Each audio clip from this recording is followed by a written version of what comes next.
أعوذ بالله من الشيطان الرجيم. بسم الله الرحمن الرحيم.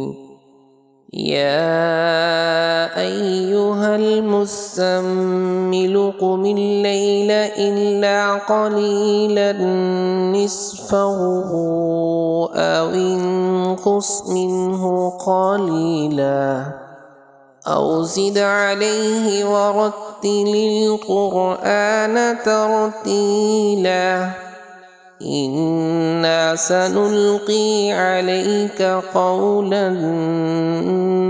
ثقيلا إن ناشئة الليل هي أشد وطئا وأقوم قيلا إن لك في النهار سبحا طويلا.